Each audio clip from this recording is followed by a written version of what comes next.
What is up, Packers fans? Welcome in to Pack-A-Day Happy Hour. I'm your host, Andy Herman. You can follow me on Twitter at Andy Herman NFL. You can find the podcast at Pack-A-Day Podcast. Thanks so much for joining me. Looks like we have a ton of great comments and questions already in the chat, so we'll get to that momentarily. Just one kind of update before we get there. We did get the final injury report for both Green Bay and Minnesota. This is one where I definitely care less about Minnesota. It doesn't really matter who plays and who doesn't. Again, wins and losses don't matter in this game. Gavin Bartholomew, their tight end, is out. TJ Hawkinson and Aaron Jones, as well as Miles Price, their wide receiver, are out. And then Dwight McLaughlin, a corner, is questionable for Minnesota. It is going to be J.J. McCarthy starting. So we don't have to sit for Clayton Tune versus Max Brosmer, but we do have Clayton Tune versus J.J. McCarthy. I'm not sure how much better that is, but it will be J.J. McCarthy for Minnesota. Meanwhile, for Green Bay, out are Donovan Jennings, Nick Neiman, John Williams, and Savion Williams. Dontavian Wicks is doubtful. Zach Tom and Malik Willis are questionable. I'd be willing to bet you a crap ton of money that Zach Tom does not play in this game. I'd be pretty stunned at that. The thing that really sucks about this injury report for Green Bay, Donovan Jennings and Savion Williams specifically, but also Dontavian Wicks, and in a way, Malik Willis. So you might say, why is that a thing? Well, as you know, Green Bay is going to probably call up 2 players from the practice squad. Well, they will, 1,000,000%. That'll bring them into a 55-man roster. They can deactivate 7 players. Well, ideally, in a perfect world at wide receiver, you probably wanted to go with heavy Matthew Golden and Savion Williams, your 2 rookie wide receivers, playing the vast majority of the playing time, with a smattering of Bo Melton and Dontavian Wicks. Those are probably the 4 that you wanted to spam in this game at wideout. And now Savion Williams doesn't get that opportunity. Dontavian Wicks almost surely going to be out with that concussion. Even though he's listed as doubtful, I would say he's almost 0 chance he's going to play. And with those 2 being out, Golden's going to play a ton. You probably wanted to play Melton a decent amount at corner. Now Melton might have to play primary wide receiver. And now you have the question of, do you want to call up wide receivers, or do you want to have to play, some form of Romeo Doubs and Jaden Reed? You can't go with only 2 wide receivers. So that ends up being a major problem. So then in that case, you want to call up wide receivers. Well, again, you only get 2 call-ups. Do you want to waste both of them? Not waste necessarily, but use both of them at wide receiver. That means you can't call up offensive linemen. That means you can't call up a linebacker.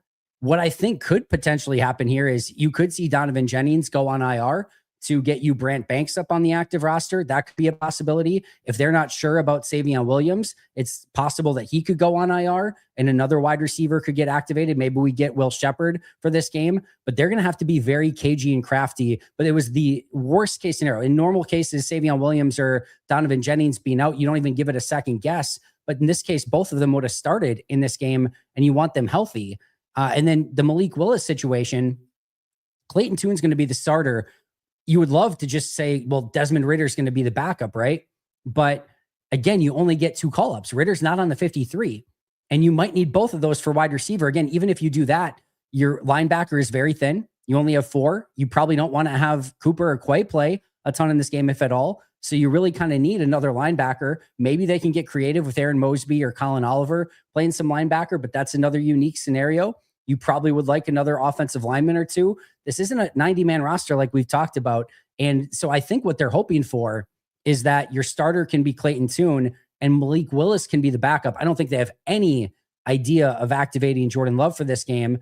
But if Ritter needs to be active, that's 1 fewer call-up that you can have. So it's just a crazy Rubik's Cube that they got to try to figure out to piece this thing together to get the right call-ups available. But it really sucks even more with Donovan Jennings and with Savion Williams not being able to play. And sucks for them too, for 2 players that really don't get any opportunity, or at least not a ton. Savion does get some opportunity, of course, but Donovan Jennings does not. Again, Jennings probably would have started, Williams probably would have started, and now they both lose that opportunity. Wicks probably would have played a good chunk in this game as well. So just a lost opportunity for all of those players.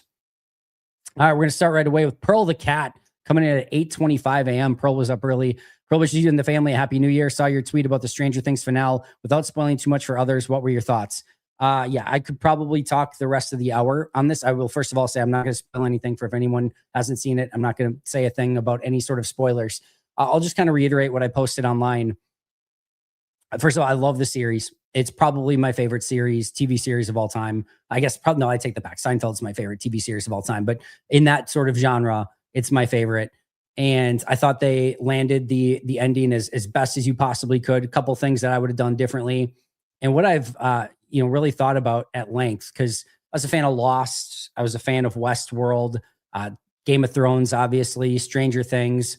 You get to these shows that have that kind of mystery box feel or what's going to happen next, and you go and you read all the theories and you come up with your own theories and ideas, and you have conversations with people and you listen to podcasts after about them, and all of these things sort of permeate your mind. And we all grasp to different things now that we want to happen, of which characters should be shipped and which characters should stay alive and which characters should die and how the plot should change through the course of the series and what direction they should take it in. And we all have our things that we think about and theorize about that we like. And in doing so, it makes the journey really fun because you're thinking of all these things that could happen. And at the end of the day, it never can ever live up to all of these ideas that you've thought of for 9 years as you've watched this show and thought about it and kind of broke it down and theorized about it. It can almost, there's no way that any of these shows can ever quite live up to that expectation, right? So I thought it landed as best as it possibly could have. A couple things I would have changed in the final season, but I loved it. It brought me, like I said, the entire series back to my childhood. I cannot, if nobody's seen it, I cannot recommend it enough. And I just think it was a really, really fun series. Glad that it happened. Glad that they finished it the way that they did. And really, really happy with how things turned out in the end overall. On the Packers, with all the expected releases, Walker, Dobbs, Gary, I just want to check really quick the newest. Okay, I just want to make sure that my internet and sound was working and everything. So just wanted to check that really quick. On Packers, with all the expected releases, Walker, Dobbs, Gary. First of all, I just want to clarify there, Pearl, not releases with all of those. Walker's a free agent. Dobbs is a free agent. Gary would be a release. Probably the only two main ones that are at real risk of being released from like a heavy salary standpoint, I think are Gary and Elton. I don't think Josh Jacobs elevates to that level, but Dobbs and Walker, free agents, just to clarify that. What are the chances we do any notable free agent signings like Hobbs from last year, which won't break the bank? I think we'd need one. I think it'll be on the table, and I think they'll definitely add a couple players, probably in that neighborhood. I would say maybe one in the Hobbs sort of category, maybe a vet minimum or not vet minimum, but maybe a couple smaller vet signings, things like that. Look and keep an extra eye on players who are released from teams, with them potentially having 5 or 6 guys that are signed to other rosters. There is the possibility that, that ultimately they could still sign a couple actual free agents and still get 4 comp picks, but they're going to want to be very cognizant of that comp formula. So keep an eye out for guys that are actually released from their respective rosters, because then they don't count towards the comp pick formula. Diggs has not played well this year. Do you think he will have more confidence or play better with 2 good safeties behind him? It's possible, but he has no pass rush either in Green Bay, so that doesn't help. Not that he really did too much in Dallas. I just think we're going to have to wait and see, what he provides to this team, if anything. I think we'll get a look at him this week. Again, it's another player that they really probably need and want to have active, so you don't have to try to call up different players at that position too. But we'll see what he can bring to the table. Again, I wouldn't get your hopes up, but I think it's going to be interesting to keep an eye on. He's talented, and all you can do is plug him in and see if he can fit with this defense and if they can get him playing at a higher level than what he was in Dallas. All right, Ethan, you have a perfect segue for me. Just want to thank Luiges again for sponsoring today's show. We are presented by Luiges. As Ethan says here, just picked up my first ever Luiges Pizza. Going to throw it in tonight. We're doing the same. We got a birthday party. My son, my oldest son, 12 years old today, last non-teenage year, so I'm fine. But no, it's awesome. Shout out to him. Happy birthday, Xavier. We love you. But yeah, so we got a birthday party coming tonight. We're definitely going to throw some Luiges pizzas in the oven and celebrate with those. But shout out to Luiges again for the sponsorship. Went to the store the other day, picked up a bunch. It was great. I just love going to that freezer section at the local grocery festival here in Howard area, and just going through and picking up a bunch of pizzas. I was in heaven doing that. So shout out to Luiges for sponsoring. Check them out over at luigespizza.com and on social media at Luiges Pizza.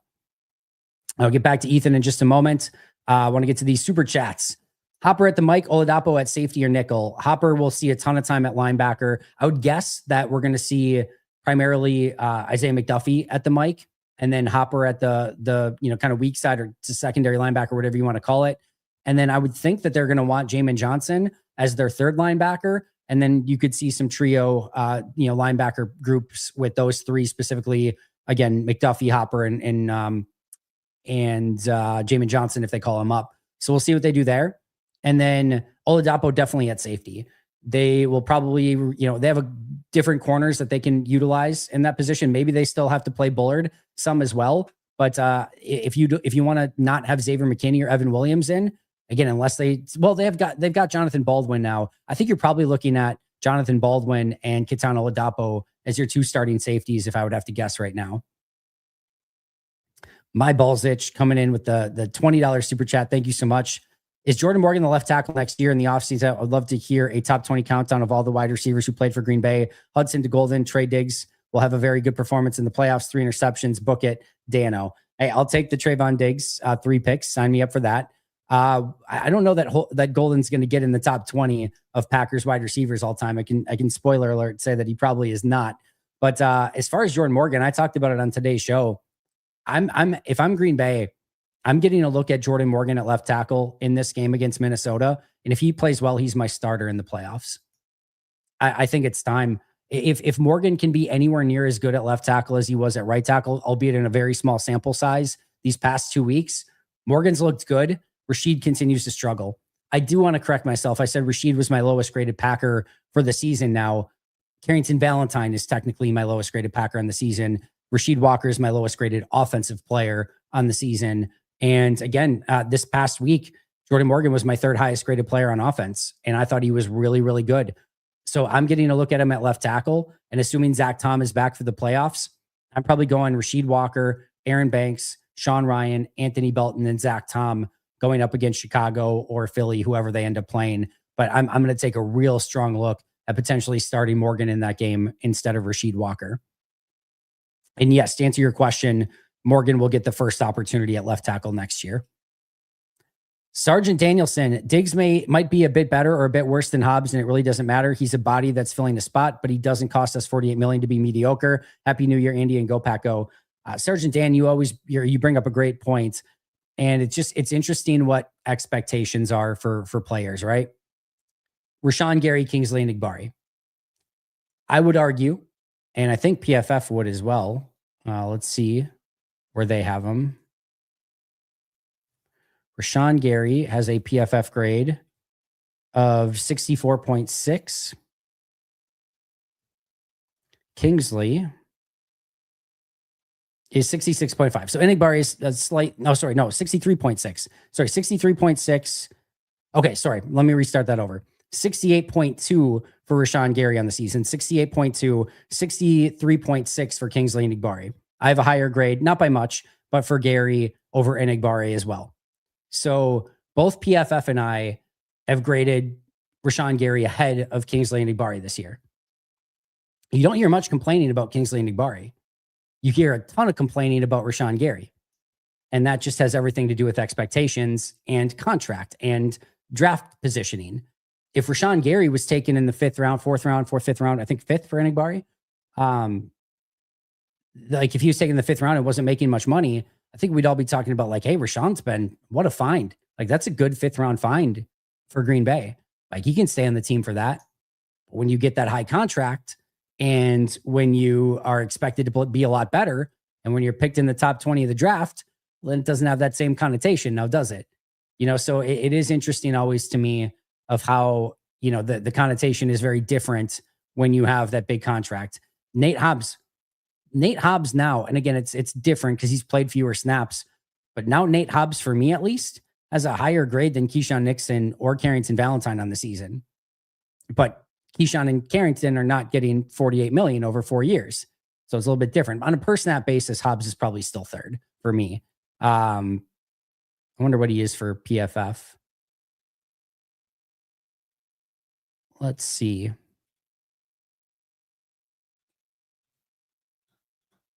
All right, so corner. So they're close. Keyshawn's a 67.2, Carrington's a 65.7, and Hobbs is a 61.7. They're all clustered pretty close together. I don't know that any of them have a good Q rating right now. I think everyone's kind of upset with all three of them, to be honest, but the connotation is quite different. Aaron Banks, for me, is probably my third highest graded offensive lineman. I think PFF disagrees with me on that quite a bit. Zach Tom, both of our highest. They like Darian Kennard. I think he's been awful. They like Rasheed Walker as the second best. And then Sean Ryan, who I have as the second best. All right, so they have Banks pretty low. They have Banks above Belton. But even Banks Belton is an interesting conversation where Belton, young, up and coming, cheap contract. I know he's a second round pick, but people are kind of excited about Belton. Both PFF and I would have Banks well ahead of Belton at this point. But everyone hates Banks and everyone's like, oh, excited about Belton. But Banks is, in my opinion, clearly outplayed Belton. That's not necessarily a huge, feather in the cap, but those expectations are real and they're different depending on what your salary and draft position is. And it's just the name of the game. It comes along with the territory. All right. Do you want to overhaul and rebuild the D line room? Doesn't feel like we got much work to work with at this point. Brooks and Wooden are not it. Stackhouse can't even get active, etc. I'd like to see some changes. Yeah, I think overhaul is probably the wrong word. I think they need to tweak. I think they're a player short at defensive tackle. That's what I think. I think if you have, let's just say Micah, LVN, I would assume they will either have Rashawn Gary, Kingsley Enagbare, or one other similar type, maybe small vet free agent signing piece as like another defensive end. Maybe Brenton Cox, maybe something a little bit more than that. But I would assume they'll either have Gary, Cox or Enagbare or a similar type piece to one of those as like your third defensive end. And then you've got Baron Sorrell as 4, Colin Oliver as 5. You probably bring back Aaron Mosby as 6, and then you maybe draft somebody at some point as well. That's probably your defensive end room. I think you probably feel pretty decent about that overall with Micah being the key guy in the room. Defensive tackle, I actually wholeheartedly believe that Devontae Wyatt is a clear starter. I think Colby Wooden is clearly good enough to be the number 3 defensive tackle. And then I think you're going to have some competition for the 4 and the 5. I think you have Warren Brinson, Carl Brooks, Nasir Stackhouse, maybe Jonathan Ford or somebody else sticks around, and you probably get a late round flyer, a vet free agent minimum or something like that as you're, kind of competing for those number 3, 4, and 5 spots. I'm totally cool with that. Or sorry, your 4 and 5 spots. To me, that spot next to Devontae Wyatt is where they really need to look for an improved player. For some help for Devontae and just a better defensive front. I think if you go LVN, Micah Parsons, Devontae Wyatt, and a good starter next to Wyatt, you feel really good about your defensive line. I think if it's Colby Wooden again, you leave a lot to be desired with him being your number 2, even though I think there were moments this year. But I think Wooden can clearly be your 3. I don't have an issue if like Brooks is your 4 and Stackhouse is your 5, or Brinson is your 4 and Stackhouse is your 5, or however you want to end up putting it. I think you can get by with those guys. But I think you're probably a true legitimate starting defensive tackle next to Devontae Wyatt away from really kind of solidifying everything. But, getting Micah and Devontae back on the defensive front are going to be huge.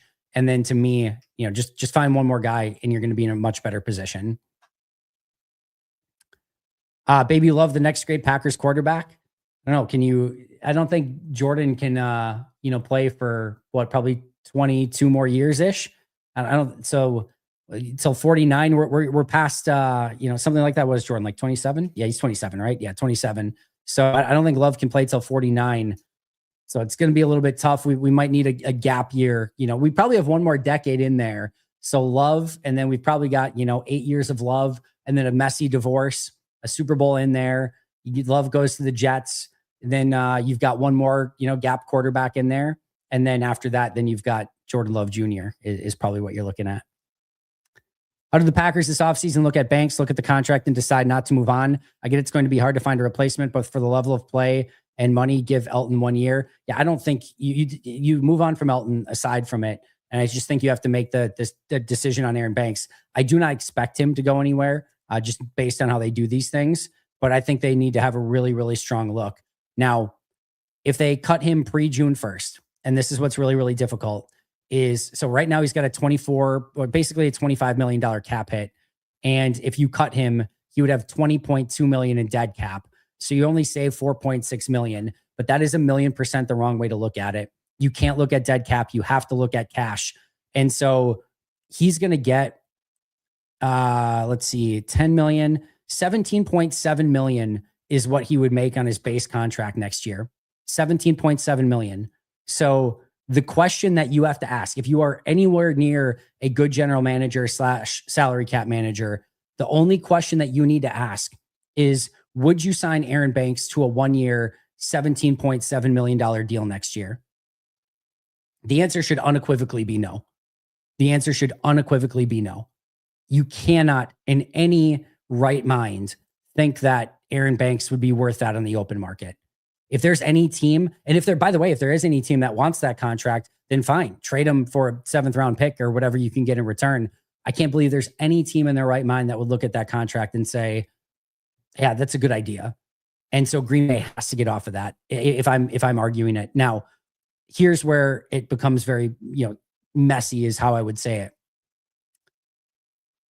If Aaron Banks is released after this year, 28.5, 29, his contract that they will have paid him for playing 1 year in Green Bay will have been 1 year, 29.4 million.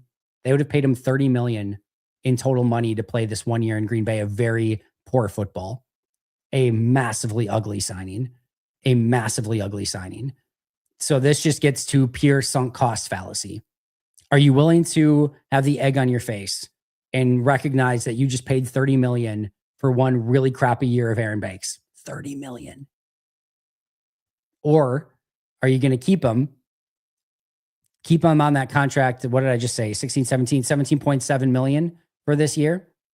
It's the equivalent of a 1 year, $17.7 million deal, and hope that he rebounds in year 2 so that deal looks better over time. If I were betting, I would bet you they keep him. And I bet it's the same conversation with a lesser amount for Nate Hobbs.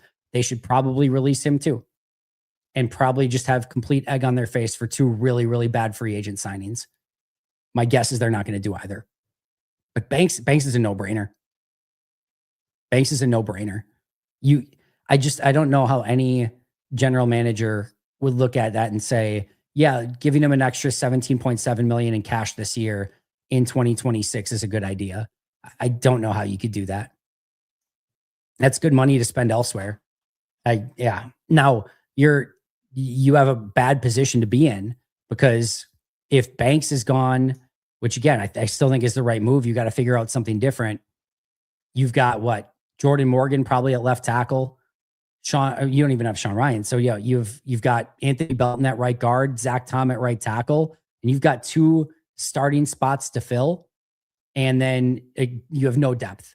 I mean, you have 3 offensive linemen, 3 legitimate offensive linemen going into the offseason. And even legitimate is doing some heavy lifting there, because Belton and Morgan are very clearly still very big works in progress. So you've got Zach Tom, 2 young starters-ish, and nothing else. I would be surprised if they move on, but I think it's 1,000,000% the right decision.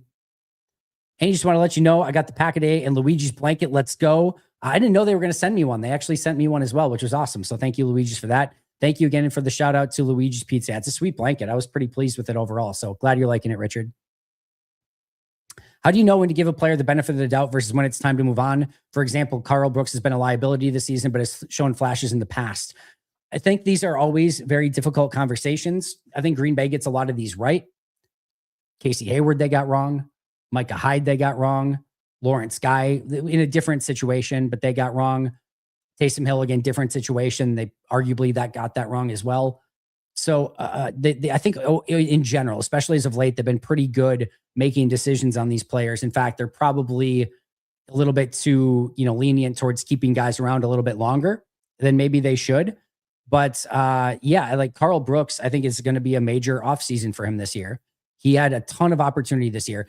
The way that I usually look at it is it's opportunity over time, and did you take advantage of the opportunity? And the higher draft pick and status that you have, the more opportunity you're going to get, right? The longer leash you're going to get. But at some point, once you put on tape, in this case for Karl Brooks, right? Karl Brooks is a great example. He will have 3 years of tape. And arguably his rookie year tape is his best tape. I thought he took a step back in 2024. I think he took another step back in 2025. And so once you have 3 years of tape on Karl Brooks and say the peak was actually his rookie year, we haven't seen that since, and it's only gotten worse.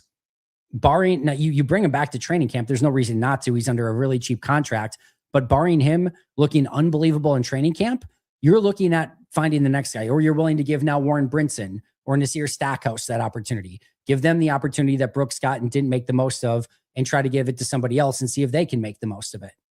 Colby Wooden, for the most part, did make the most of his opportunity this year, and now is ahead of Karl Brooks on that defensive tackle pecking order.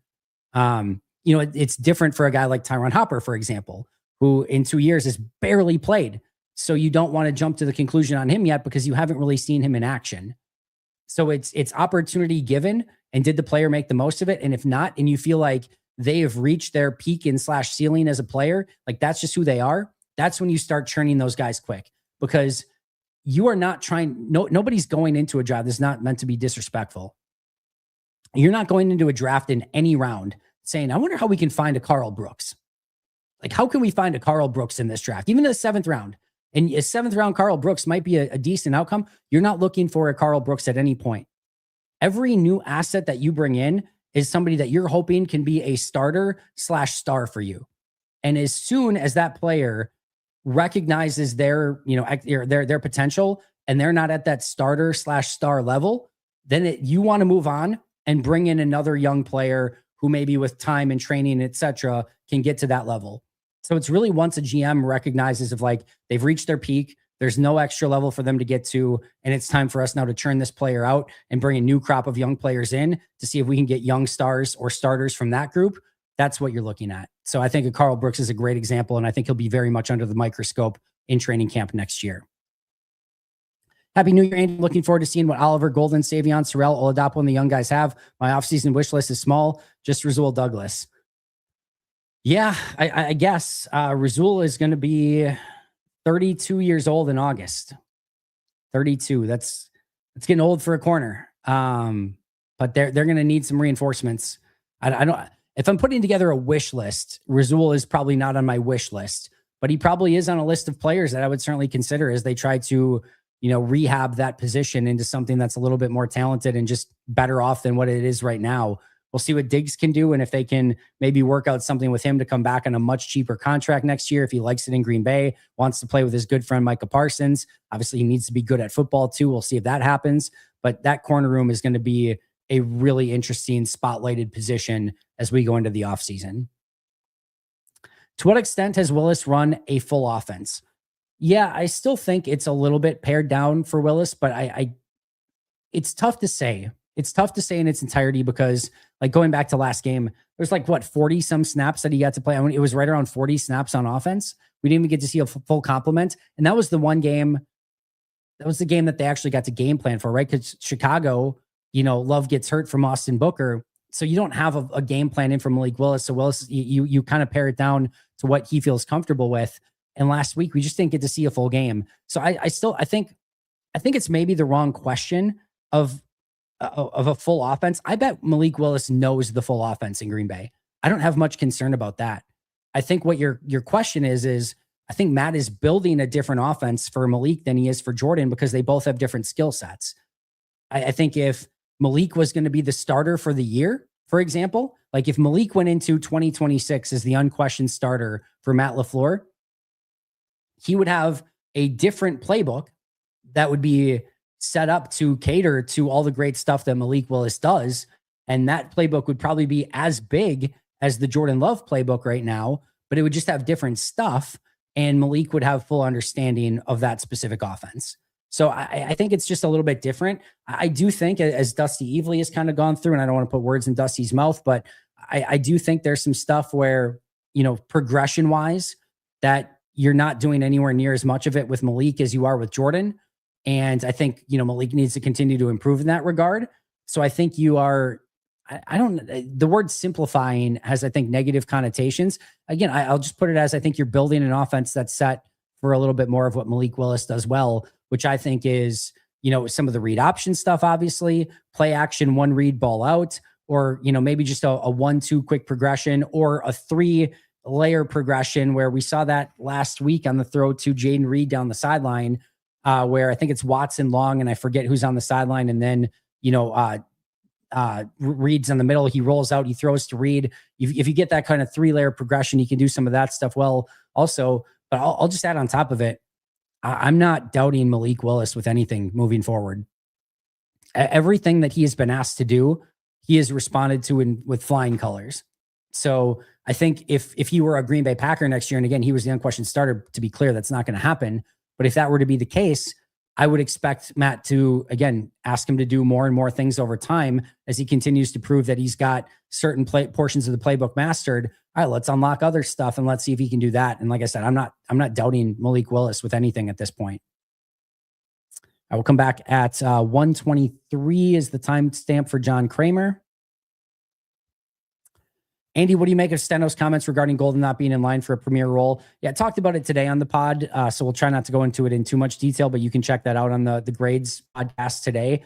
But I think it's mostly much ado about nothing. I think it's one of those where if you're Steno, you probably are just better off just not saying it, but he's telling us what we already know. I will say this, like, Golden's basically, he's technically fourth, but he's basically tied for second in wide receiver snaps so far this year. Dobbs is clear, way out ahead of everybody. And then it's like Watson, Wicks, and Golden, who are all right next to each other. And then Reed's another step back. Now, clearly that's in large part due to Watson and Golden having injuries and things like that. But to say that like Golden hasn't had opportunities, he's basically tied for second in wide receiver snaps this year. So he's had as many opportunities, at least from a snap standpoint, as Christian Watson has had, as Dontavian Wicks has had. He's had more than Jaden Reed. And again, I know injuries have played a part in that, but he's had opportunities. But the truth of the matter is he's, the fourth or fifth wide receiver on the depth chart right now. I would say understandably so when, Dobbs and Watson and Wicks and Reed are ahead of him because they've been here longer. They're more established in the system. They block better, those sort of things. But he's a super talented wide receiver. And again, I just think Steno is kind of telling us what we already know, that he's not in that position right now. He's basically the number 5 wide receiver. And so it's going to be tough for him to be in a situation where he's going to get, 10 targets or something like that, just based on where he's on in the depth chart. So I think he's just, again, stating the obvious. It's probably one that you just don't say because I don't think it helps anything, but I don't think it's really has anything to do with anything at this point. Landon, thank you for being a member for 8 months. Bring back Kenny next year if Dallas cuts him. The biggest, I think, there's 2 potential blockages in the way of that. The first would be,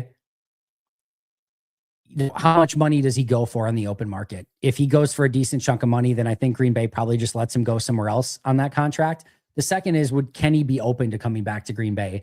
He even said recently he was fine with Green Bay trading him, just wished it would have happened sooner. Well, I'm sure Green Bay would have liked to have traded for Micah sooner too. It's not like they were trying to trade Kenny. It just kind of happened that way. But I do wonder if there's maybe some hurt feelings there for Kenny of like, hey, I gave you everything I had for 8 years and then you found the sexier new option and you traded me for that. Maybe he takes umbrage with that and doesn't want to come back to Green Bay. But like on paper, first of all, Dallas probably should cut Kenny. And especially after getting Quinnen Williams, they got Osa Digizua, who is making a ton of money. They got a ton of money in defensive tackle. I think moving on from Kenny is the most logical option for them to save some of that money. And again, he wouldn't count towards the comp pick formula then for Green Bay. He knows the system. He wouldn't have to carry quite as heavy of a load as he had in the past. There's a lot worse ideas than it. And again, it could be a thank you, Jerry moment again that even helps out that trade even more. But I think it's not a crazy idea at all, Landon. All right, Alex. Why isn't Golden a red zone threat yet? When he was drafted, I remember his hands catchability were a big draw, but doesn't feel like they scheme for that. I'm also biased as a fellow 2024 Longhorn.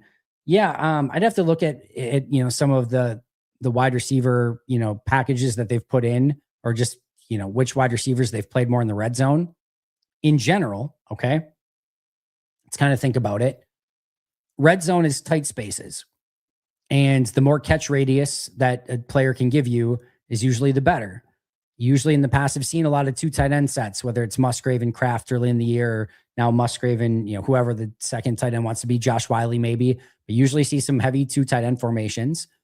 Christian Watson and Romeo Doubs are two pretty established red zone threats. You certainly want Watson out there, and Doubs has been a go-to red zone option.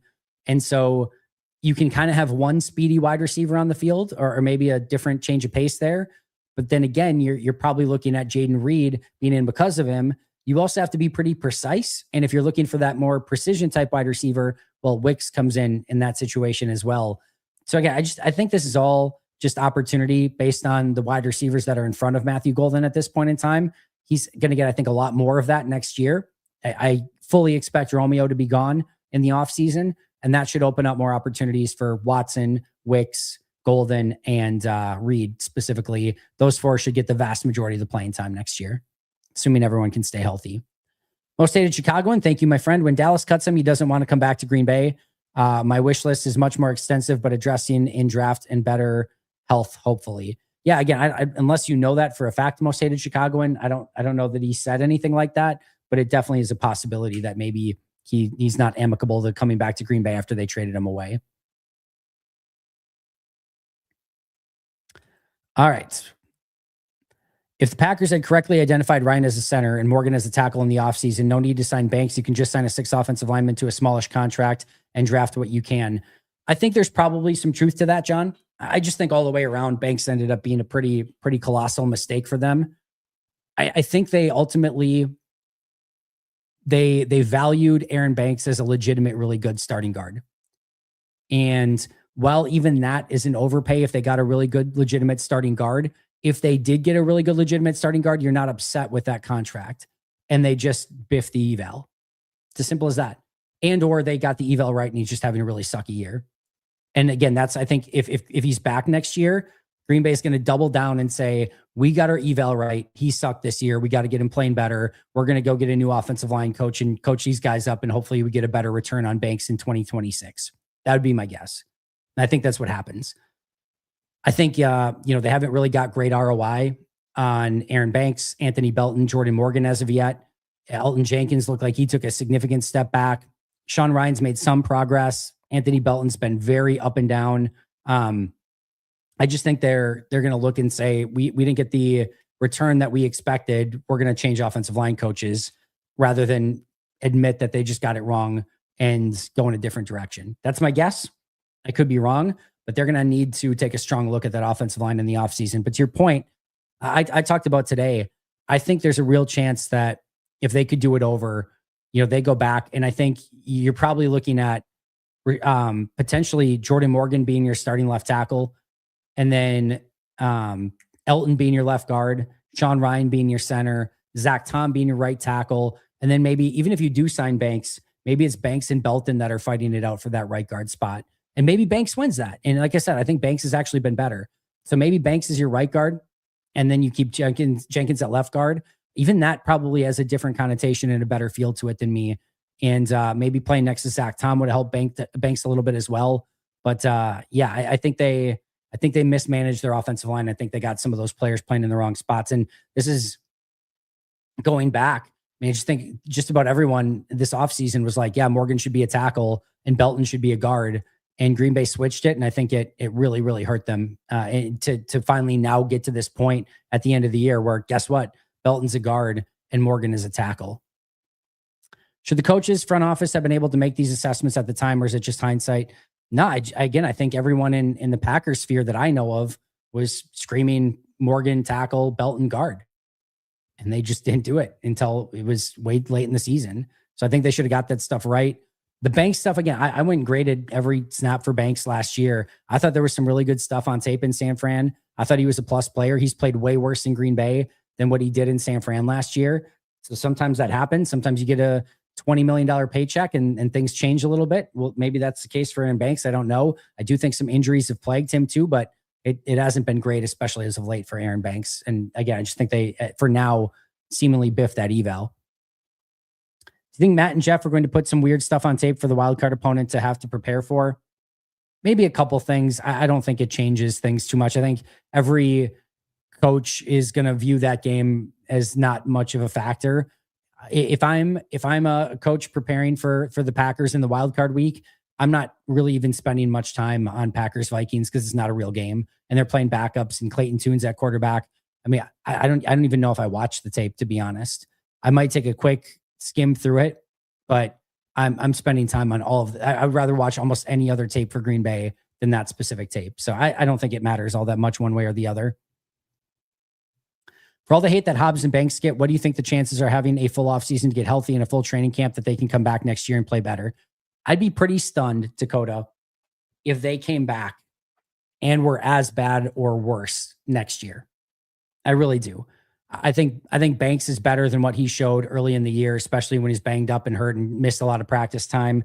Sorry, did I say Hobbs? Both of them. Both of them are the same thing. So I absolutely think that there is a better level of play for both of those players. And I think that's what Green Bay is probably going to, no pun intended, bank on to hopefully those guys come back and play better and you can get more ROI out of the contract. It's probably not the direction that I would go, to be honest. I think I would kind of revamp some things, especially because Hobbs has definitely looked better in the slot and Javon Bullard's probably not going anywhere there anyway. I don't know. I take a really strong look at both of those contracts and decide if they want those back or not, because I think there's a real argument to be made of maybe it's time already to go in a different direction. All right. Esoteric. Thank you so much for the super chat. Sick of all the golden slander from these Bears fans. It's not just Matt's style to put rookie wide receivers in right away. He will be great, hopefully without the jet sweeps. Let's beat the Vikings. I'm very, very confident still that Matthew Golden's going to be a very good wide receiver for Green Bay. And Matt LaFleur said it today. Steno even said it before his comments yesterday. There just isn't much that he does poorly on a football field. His routes are crisp. I love watching him play. He's got good run after the catch ability. He's got great hands, can win at all three levels. I just think it's going to take some time to click. I think he's going to know the playbook better going into next year. I think he's going to attack it aggressively. I think he's going to get more opportunity. And I would be willing to bet you that your top three wide receivers next year, if everyone stays healthy, are Golden, Reed, and Watson. Then with Tucker Kraft at tight end, Josh Jacobs at running back. And I think you're really, really excited about that group. I think you're really, really excited about that group. There's a lot that Green Bay's going to have to clean up. Weapons are not one of them. We'll see if they can get anything out of Marshawn Lloyd as a backup running back, if he can ever play again. We'll see, what they want to do at backup tight end with Luke Musgrave and things like that. They still have Wicks as wide receiver 4, Savion Williams as wide receiver 5. My guess is Bo Melton is back in a dual role again next year. They have their weapons pretty much in hand. Chris Brooks and Emmanuel Wilson both restricted. I bet one of those guys is back. I bet the other is not. They seem very high on Emmanuel Wilson, so we'll see what happens there. And just some decisions to make, but their weapons are still, again, no pun intended, in very good hands at the moment. Sit Golden, he is the future player. Dobbs, he is not the future. Again, you're Packers super fan. You're not planning for next year right now. You're not trying to sit people out for September. You're sitting people out for the playoff game. So I understand your thought process, but yeah, you're not expecting catastrophic ACL or Achilles injuries. You can't go about it that way. If they were out of the playoffs, they were out of, even then, like guys like Colin Oliver and Matthew Golden, they need the reps, they need the snaps, they need the experience. So no, you want those guys playing. You absolutely want those guys playing. Which NFC playoff teams do you think the Packers would beat on the road this January? Well, it came out today that the Packers will be favorites over the Bears, at least per, I don't know which book it was, but there's one book that came out and said the Packers would be favorites over the Bears. Here's the truth, Nathan, and not to punk out on your question. They can beat all 6 teams and they can lose to all 6 teams. And not like in a, well, duh, anything can happen sort of way, like a legitimate, it's just a coin flip one way or the other. Like they are talented enough to beat anybody and they are bad enough to lose to anybody. That's legitimately how I see it. I'm not afraid of anybody.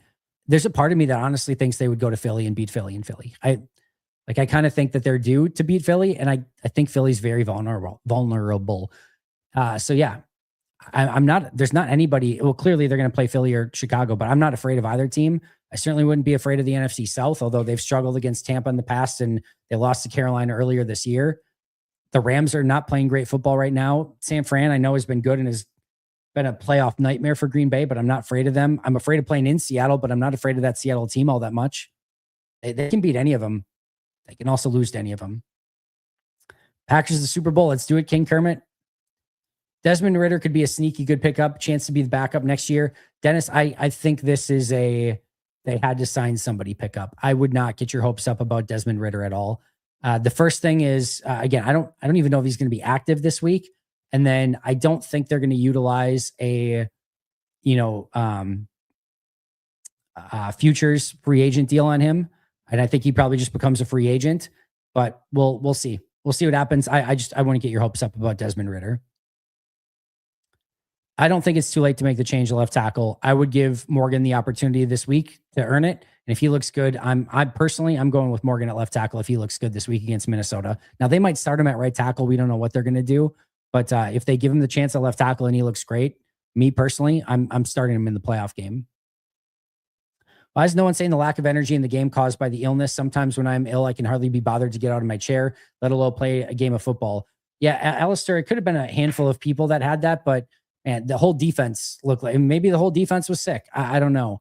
But if that's the case, if the whole defense was in fact sick, well, maybe that explains it. And I think the illness probably played some factor in that, but I don't think it was everybody. I think the vast majority of players were healthy and ready to go, and it did not look that way on the field. They looked all sick. I'll put it that way, Alistair.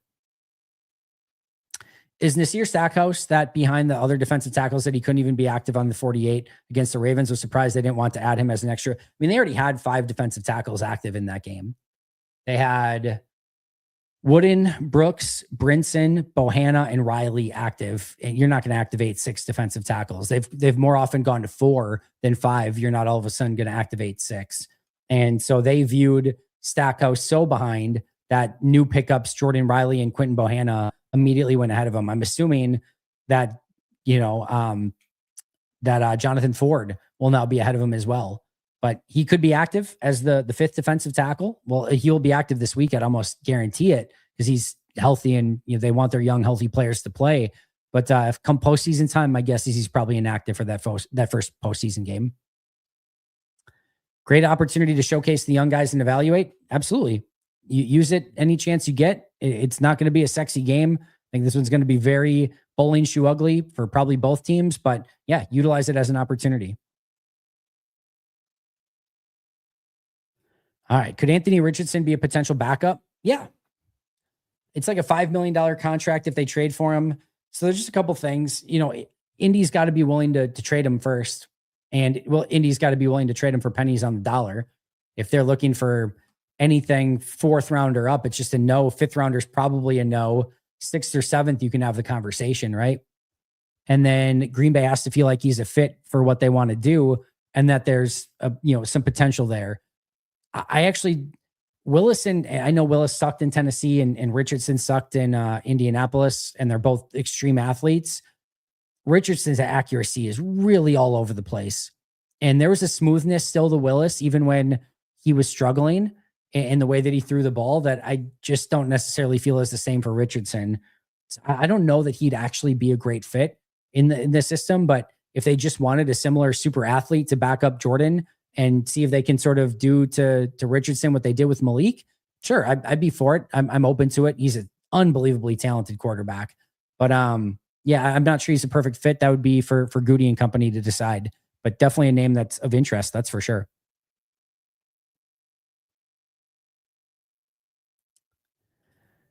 Don't feel she'd ever won that job. They just knew he couldn't play anywhere else. Yeah. And Morgan, they started him to rotate at guard, and then they gave him the guard spot when Ryan moved to center.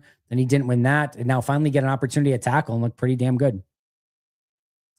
Watch Golden have his first touchdown this year when it doesn't even matter. Ben, I will take a touchdown from almost anyone. I think this is going to be as ugly as it gets. Brian Flores versus Clayton Tune could be so freaking ugly. And I mean so freaking ugly. It wouldn't stun me if Green Bay got shut out in this game, like at all.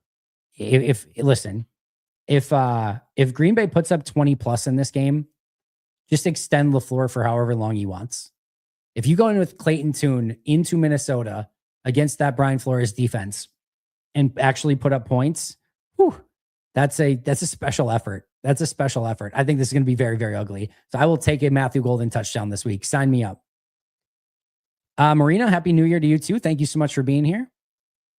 Boy, I sure hope the change of scenery and a chip on the shoulder lights a fire under Diggs. I could see him being a big player too in the playoffs to help us. Let's hope, Andrew. Fingers crossed. What would Dobbs have to do this postseason to earn himself a spot next season, or do you think he's gone regardless of any performance? If he goes on a 4-game Super Bowl heater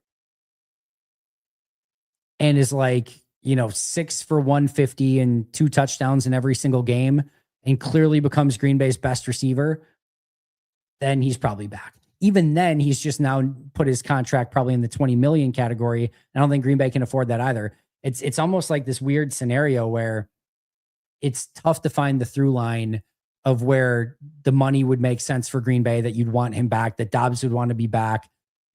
I can't find a great pathway to that happening. Maybe I end up being wrong, and maybe they find a way to bring him back or whatever.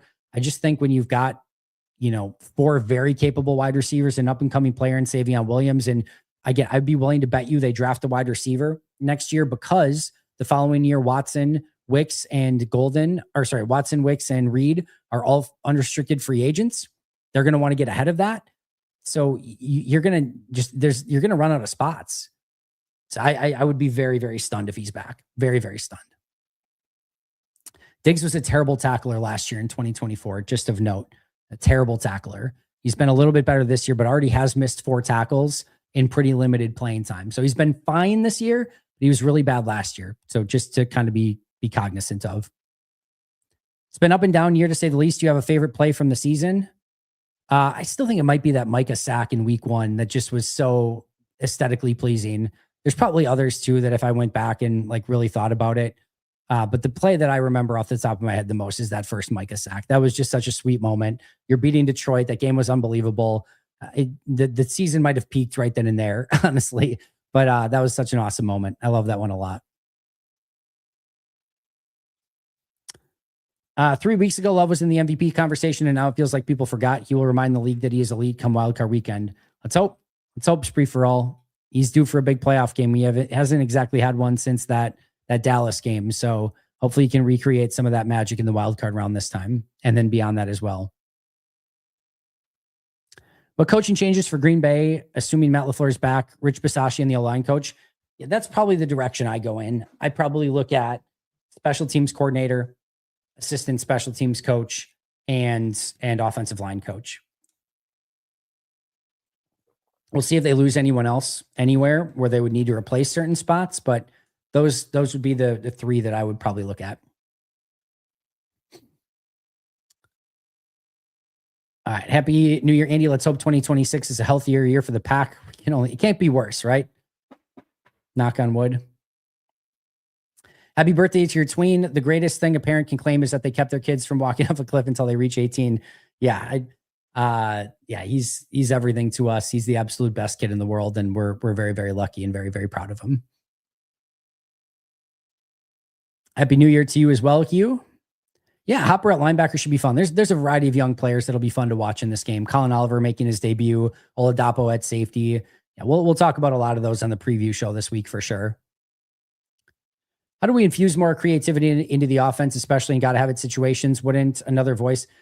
I think Matt's one of the most creative minds in the business, and I just think he gets really stale in very weird situations, and I don't exactly know why. I will say this. They're a little bit like in no man's land on some short yardage situations. But if you remember, there's the play against Minnesota I want to say it was like 3-4 years ago, where I want to say they it was like a 4th and 1, 4th and 2, and they it's Dobbs on an end around or something like that. But I think it was Dylan. Sorry, I think it was Cobb on an end around, and there was Dylan behind him, and they basically off of an end around ran an option play between Cobb and Dylan, and it went for an easy first down. Like he's got some of this stuff in his bag, and it feels like he just gets weirdly conservative at the bizarre times. Now, there have been third and fourth in shorts where they have tried under center runs, shotgun runs, jet sweeps, and play action plays. And they've had failures in all of them. So to me, I don't care if you're running out a shotgun or if you are play action faking or bootlegging or running under center or calling a QB sneak or whatever it is you decide to do.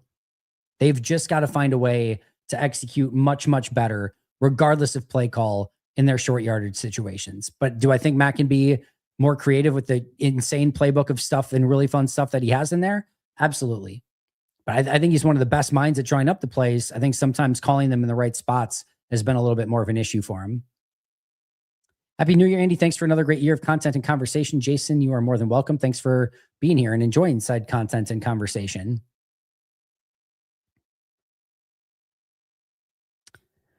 Gravedigger, thank you for being a member for 27 months. How do other teams view offensive linemen or offensive coordinator like Steno when the head coach calls the plays? Tough to say. I know he got a head coaching interview last year. Was it Chicago? I want to say maybe Chicago that interviewed him for a head coaching gig. I think he probably could have some college head coaching opportunities. If he gets an opportunity to go to be an offensive coordinator and call the plays, I think Matt would probably give it to him. So he's got that opportunity just like Matt got in Tennessee. But it probably is going to be difficult for him to get that head coaching gig unless he has a job either where he goes and coaches in college and has success, or if he gets the opportunity to call plays somewhere and has success doing that. I think it's just going to be a little bit difficult right now. Jay, thank you for the super chat. The narrative around Green Bay is that they are done and can't go anywhere, but the market thinks differently. Same odds to win the Super Bowl and close to many teams. Well, they went down in Super Bowl odds since the injury. That's for sure. But yeah, they're still in the conversation. I believe. Yeah, I mean, depending on where you go, right now, the one that I'm looking at, they are 1, 2, 3, 4, 5, 6, 7, 8, 9, 10. They're 11th of 18 teams remaining that can win it. Obviously, 14 teams will be in the playoffs. Again, right now, they're 11th on that list of teams. Depends on where you go. Different places have it different, but they're plus 1,800. The top two are Seattle and the Rams at plus 550, Denver 750, Philly 950, San Fran 950, Patriots 1,000, Bills 1,000, Jags 1,300, Texans 1,300, Bears 1,700, Packers 1,800, and then it goes down. The only teams behind Green Bay are Baltimore, who's not even guaranteed a playoff spot, the Chargers, Steelers, who aren't guaranteed a playoff spot, and then Carolina and Tampa, neither of which are guaranteed a playoff spot. So yeah, they still have a chance. Obviously, they're in the dance, but they've got work to do and are behind the eight ball, to say the least. How long is their Super Bowl window with Mike and Love? Yeah, they've got at least a few years, and it's just going to take Goody being very creative with free agent signings and the draft picks that he does have to continue to keep this thing churning in the right direction. They haven't started hey, let's start borrowing money from the future yet, and they'll have that avenue as well. But I would say I think your best opportunities are in 26 and 27, and then you'll have a little bit of a leftover opportunity in like 28 and 29 would be my guess. But I would say, ideally, like this year was one of your big ones, and they kind of lost a lot of that equity with, Tucker and Devontae and Micah going down amongst others. So I would say the next 2 years, and I would say probably now 26 is your best opportunity. All right, friends, I do got to get out of here pretty quick. If you have anyone else has any super chats they want to get in, I do want to get in our sleeper picks in. I got to hide the comment, which I always forget to do. There we go. So we're going Sunday football. We've got potentially Aaron Rodgers' last game. Maybe Aaron Rodgers' last game. We'll have to wait and see. But we've got Baltimore and Pittsburgh. Obviously, a ton of odds in this one. I'm going Derrick Henry, more than 94.5 rushing yards. Aaron Rodgers, fewer than 33.5 passing attempts. And Kenneth Gainwell, more than 27.5 receiving yards. Either way, should be a really fun one to watch. You can get a 100% match up to $100 by utilizing code PACKADAY. Get 100% match up to $100 by utilizing code PACKADAY. Terms and conditions apply. See Sleeper for details. They're available in over 25 states nationwide. So if you get a chance, either Saturday, we have some really fun Saturday games, ton of games on Sunday, including Green Bay. And no Monday Night Football this week, no Monday Night Football, but playoffs next Saturday. The following Saturday will be here before you know it. And playoffs are peak time for Sleeper. So make sure to check that out when you have a chance. Again, huge shout out to Sleeper for sponsoring today's show. All right, we'll get to a couple more really quick here.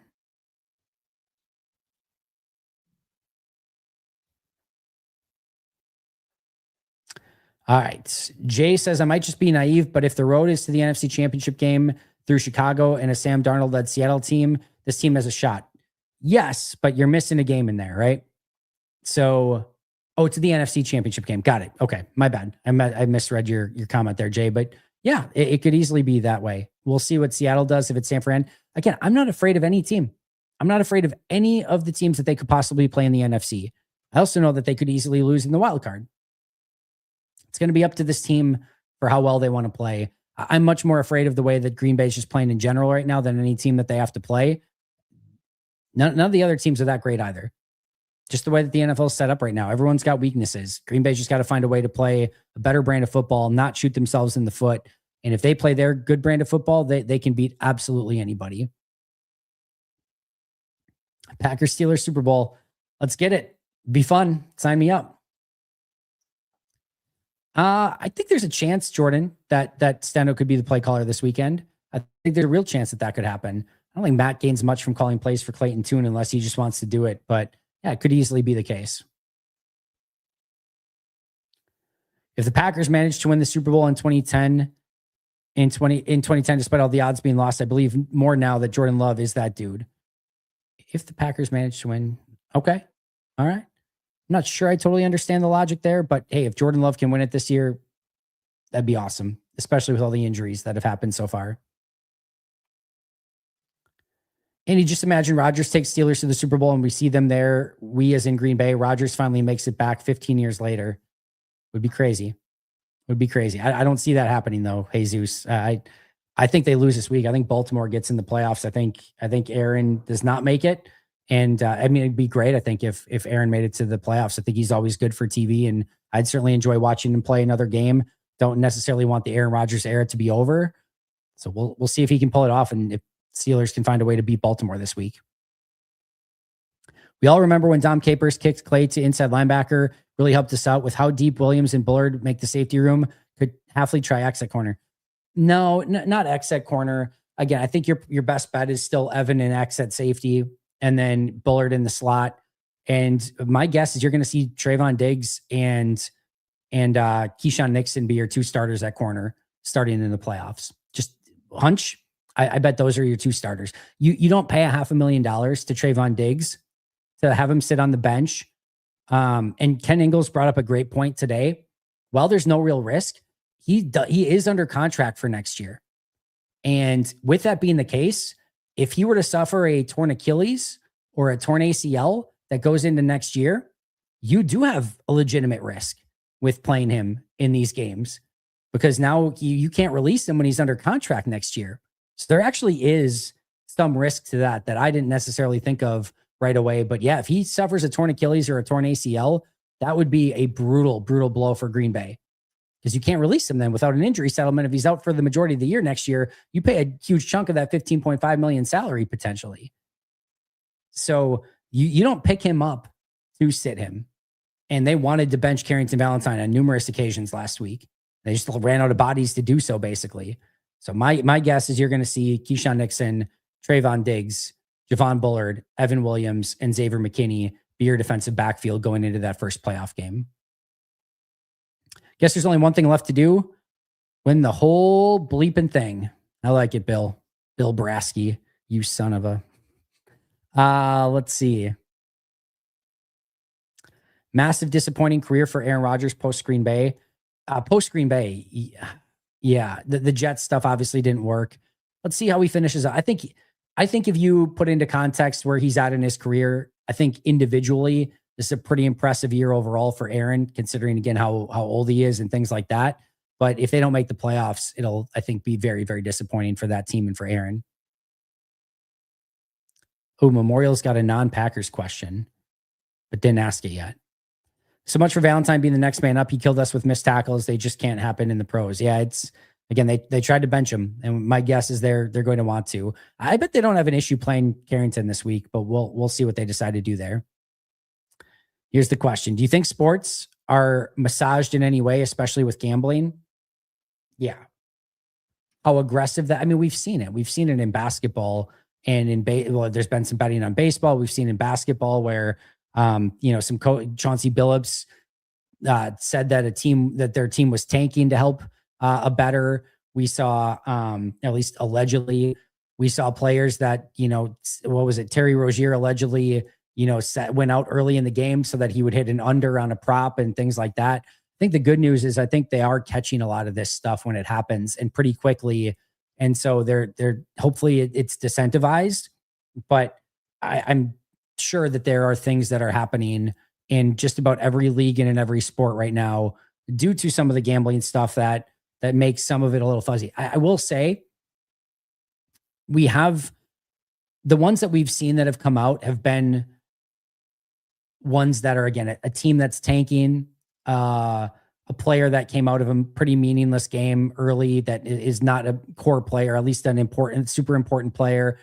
Javante Porter was it who, he was barely a player on the team and he got kicked out of the league right away. It hasn't had we haven't had a major scandal or anything like that. But even the NBA had the referee stuff with was it Donaghy or whatever? Yeah, that was even before all the daily fantasy sports and things like that, took off even more. So yeah, I absolutely believe that there's probably some of it. To what extent and to how much it changes the game. And to me, it hasn't changed my love or my thought or my, the purity of the game enough where I'm like, oh, this sucks. But I'm sure there's some of it that's going on. Baron Zemo, thank you so much for that. Make sure to like and subscribe. What do you think about Jonathan Ford back? Well, yeah, he'll suit up this week for sure. Again, another one that I'm not getting my hopes up, but let's see what he can add to the team and if there's anything that they can get out of him this week and moving forward. All right, friends. Let's call it there. Appreciate you guys being here. We've had over 300 people in chat the majority of the time. I'm gonna go enjoy my son's birthday party. So you guys can check me back tomorrow morning. We've got Carmen Vitale on tomorrow's pod. I think Mike. I don't know if Mike's gonna do a preview video for this week. I wouldn't blame him if he didn't because there's no real scheming for Minnesota this week. So we'll see if he has that. If so, that'll be up tomorrow as well. And then if not, I think we're going to do a very, very quick pregame show. My son has a soccer game at 10. So 11:30 a.m. for about a half an hour before the game. Just a really quick 30-minute pregame show. Keep an eye out for that. Halftime show at Luiges Pizza Twitter handle. And then live postgame show as soon as the game is done as well. So it should be a lot of fun stuff coming up in the next couple days. I'll see you guys there. Enjoy your weekend. Until next time. And as always, go Pack Go.